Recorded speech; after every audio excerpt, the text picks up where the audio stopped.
Hello my dear friends, मैं doctor संतोष हांडे आपका अपने इस चैनल में बहुत बहुत स्वागत करती हूँ। आज हम बात करने जा रहे हैं होम्योपैथी की एक बहुत ही अच्छी मेडिसिन जो कि एक साकोट है। साकोट यानी कि जो हेल्दी ह्यूमन सिक्रेशन से या टिश्यूज़ से बनाए जाते हैं उसको साकोट कहा जाता है। और इस मेडिसिन का नाम है कोलेस्ट्रीनम। कोलेस्ट्रीनम गॉल ब्लैडर स्टोन्स और लिवर की विभिन्न प्रकार की डिजीज़ में बहुत अच्छे से काम करता है। तो चलिए शुरुआत करते हैं। यदि आप मेरे इस चैनल में नए हैं तो इसे सब्सक्राइब कर लीजिए और इस वीडियो को शुरू से आखिर तक ज़रूर से देखिए, क्योंकि ये वीडियो आपके लिए बहुत महत्वपूर्ण होने वाला है। गॉल ब्लैडर स्टोन्स जो हैं वो आजकल बहुत कॉमनली देखे जाते हैं और विशेष रूप से ये गॉल ब्लैडर से संबंधित एक बीमारी है। और गॉल ब्लैडर क्या होता है? गॉल ब्लैडर लीवर के नीचे एक स्ट्रक्चर है, एक छोटा सा स्ट्रक्चर है जिसमें लिवर के द्वारा सीक्रेटेड बाइल्स जो होते हैं, बाइल जूसेस होते हैं, वो जाते हैं और वहाँ से ये बाइल डक्ट में से होते हुए डाइजेशन के लिए इस्तेमाल में आते हैं।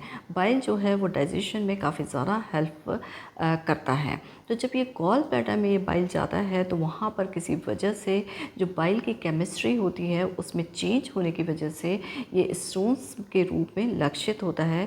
और ये जो स्टोन्स होते हैं ये वैसे तो गॉल ब्लैडर में पड़े रहते हैं, लेकिन कई बार जब ये बाइल डक्ट में आते हैं तो वो उस बाइल डक्ट को ऑब्स्ट्रक्ट कर देते हैं, अवरुद्ध कर देते हैं, जिसकी वजह से बहुत ही ज़्यादा सीवियर पेन जो होता है वो डेवलप होता है पेट में और इसके कारण से बहुत गंभीर स्थिति भी उत्पन्न हो सकती है। तो ये गॉल ब्लैडर स्टोन से जनित जो कोलिक होता है, पेट दर्द होता है, उसमें काफ़ी ज़्यादा अच्छे से इस्तेमाल की जाती है।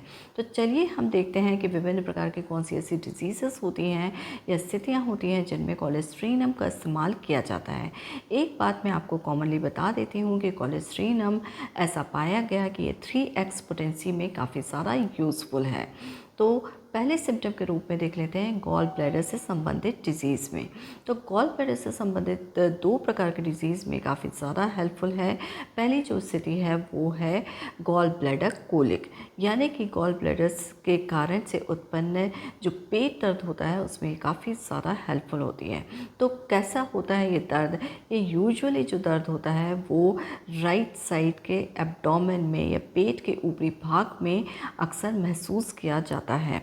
और ये जो पेन होता है वो काफ़ी तीव्र गति का हो सकता है और इसमें जो लिवर पार्ट होता है यानी वो पार्ट होता है वो काफ़ी ज़्यादा सेंसिटिव होता है, ये संवेदनशील होता है। जो ज़रा से मूवमेंट से पेशेंट को जो है एग्रवेशन होता है या उसका दर्द जो होता है वो काफ़ी ज़्यादा बढ़ जाता है। तो इस तरह के जो कोलिक्स होते हैं, राइट साइडेड कोलिक्स होते हैं या पेट दर्द होते हैं, उसमें कोलेस्ट्रीनम बहुत अच्छे से काम करता है। अब दूसरी स्थिति को देख लेते हैं और वो है gall bladder stones. Gall bladder stones जो होते हैं कई बार ऐसा देखा गया है कि कई सालों तक पड़े रहते हैं लेकिन दर्द प्रोड्यूस नहीं करते। लेकिन जब ये गॉल ब्लैडर की जो डक्ट होती है या ट्यूब होती है उसमें पहुंच जाते हैं तो ये बाइल को अवरुद्ध कर देते हैं, जिसकी वजह से सीवियर दर्द होता है। तो ये जो दर्द होता है ये भी राइट साइड में होता है और वो जो पार्ट होता है वो बहुत ज़्यादा संवेदनशील होता है मूवमेंट के लिए। और पेशेंट जो है वो हमेशा अपना हाथ साइड में रखता है, जो कि उसको रिलीविंग कंडीशन होती है, जिससे कि उसको रिलीफ होता है। तो कभी किसी को अगर गॉल ब्लैडर स्टोन्स होते हैं तो आप इमीडिएटली कोलेस्ट्रीनम 3x पोटेंसी में देना स्टार्ट कर दीजिए। इसकी 4 टैबलेट दिन में 3 बार देंगे तो ये बहुत ही ज़्यादा फ़ायदेमंद होता है। इवन किसी वजह से एक्सीडेंटली डायग्नोस भी होता है कि गॉल ब्लैडर स्टोन्स हैं तो वहाँ पर भी उस स्थिति में आप 3x पोटेंसी में इसका सेवन स्टार्ट कर सकते हैं, भले ही प्रॉब्लम हो या ना हो। और साथ में फ़ैट यानी कि जो फैटी सब्सटेंसेस होते हैं, जैसे तेल में तली हुई चीज़ें होती हैं या घी का इस्तेमाल या बटर का इस्तेमाल, इसका भी सेवन कम से कम करते चले जाइए। जितना ज़्यादा भोजन गॉल ब्लैडर स्टोन्स के साथ में रहेंगे उतना ही आपके गॉल ब्लैडर पर कम लोड होगा और पेन अचानक से बढ़ने के चांसेस कम होंगे। अब दूसरे सिम्टम की तरफ चलते हैं और वो है लिवर से संबंधित बीमारी। तो MAK और बर्नेट, जो कि एक महान होम्योपैथ रहे हैं, उन्होंने बताया कि ये लिवर की डिजीज़ में काफ़ी ज़्यादा हेल्पफुल रहा है। और स्पेशली एक लिवर की जो बहुत गंभीर बीमारी है कैंसर ऑफ लिवर। तो लिवर कैंसर में ये बहुत अच्छे इसने रिजल्ट दिए हैं।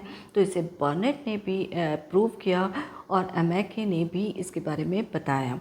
तो अगर किसी को कैंसर ऑफ लिवर डायग्नोस होता है तो वहाँ पर इमीडिएटली कोलेस्ट्रीनम 3x पोटेंसी में इस्तेमाल काफ़ी ज़्यादा हेल्पफुल साबित होगा। चलिए तीसरे सिम्टम की तरफ चलते हैं और वो भी लिवर से रिलेटेड है। तो ये लिवर में जॉन्डिस जैसी स्थिति होती है तो उसमें काफ़ी ज़्यादा हेल्पफुल होता है। तो यदि किसी को जॉन्डिस किसी भी वजह से हुआ हो, चाहे वो सिरोसिस ऑफ लिवर में कंडीशन में डेवलप हुआ हो या हेपेटाइटिस कंडीशन में, तो वहाँ पर आप इस कोलेस्ट्रीनम 3x पोटेंसी का इस्तेमाल बिल्कुल कर सकते हैं। चौथे सिम्टम के रूप में देखते हैं कि आज के वर्तमान युग में गलत खान पान या फ़ैट का अत्यधिक इस्तेमाल से कोलेस्ट्रॉल लेवल अक्सर देखा जाता है लोगों का हाई जाता है। और ये कोलेस्ट्रॉल लेवल अगर हाई होता है तो वहाँ पर हृदय से संबंधित बीमारियाँ का अंदेशा बना ही रहता है। तो यहाँ पर आप कोलेस्ट्रीनम 3x पोटेंसी में इस्तेमाल करेंगे तो ये काफ़ी ज़्यादा फ़ायदा देगी, कोलेस्ट्रॉल लेवल को कम कर सकती है। यहाँ पर हम और भी मेडिसिन का इस्तेमाल कर सकते हैं जैसे कि allium sativa. Allium sativa mother tincture जो होता है वो कोलेस्ट्रॉल के लेवल को कम करने में काफ़ी ज़्यादा मददगार साबित होता है। अब पांचवा सिम्टम देख लेते हैं और वो पांचवा सिम्टम है इंसोम्निया। इंसोम्निया यानी कि नींद ना आना। नींद ना आने के कारण जो है बहुत ज़्यादा पॉपुलेशन में लोग अफेक्ट हो रहे हैं। स्क्रीन टाइम ज़्यादा बढ़ गया है, खान पान का टाइमिंग्स अलग अलग हो गए हैं और एक लैविश लाइफस्टाइल हो गई है, आरामदायक लाइफस्टाइल हो गई है। तो वहाँ पर जो इंसोम्निया या स्लीप संबंधित बीमारियाँ काफ़ी ज़्यादा देखने में आ रही हैं। तो ये जो कोलेस्ट्रीनम है ये भी नींद को लाने में काफ़ी ज़्यादा सहायक है और ये एक सेडेटिव की तरफ वर्क करता है। इसकी भी 3x पोटेंसी में इस्तेमाल किया जाए तो ये काफ़ी ज़्यादा फ़ायदा देता है। यहाँ पर हम इसको कंपेयर कर लेते हैं कालीफॉस से और पैसिफ्लोरा से, जो कि होम्योपैथी के एक बहुत ही बढ़िया सेडेटिव हैं और इसकी वजह से एडिक्शन नहीं हो पाता, यानी कि आपकी डिपेंडेंसी इनके ऊपर डेवलप नहीं होती, बल्कि ये नेचुरल तरीके से नींद लाती हैं और आपको स्वस्थ रखने में मददगार होती हैं। तो ये थी जानकारी कोलेस्ट्रीनम के बारे में। आई होप ये इन्फॉर्मेशन आपको पसंद आई होगी और यदि आपको पसंद आई है तो प्लीज़ मेरे चैनल को लाइक करिए, शेयर करिए, सब्सक्राइब करिए, बेल आइकन पर ज़रूर से प्रेस करिए ताकि आगे आने वाले वीडियोस का नोटिफिकेशन आपको मिल सके। इसी के साथ stay healthy with homeopathy. Thank you.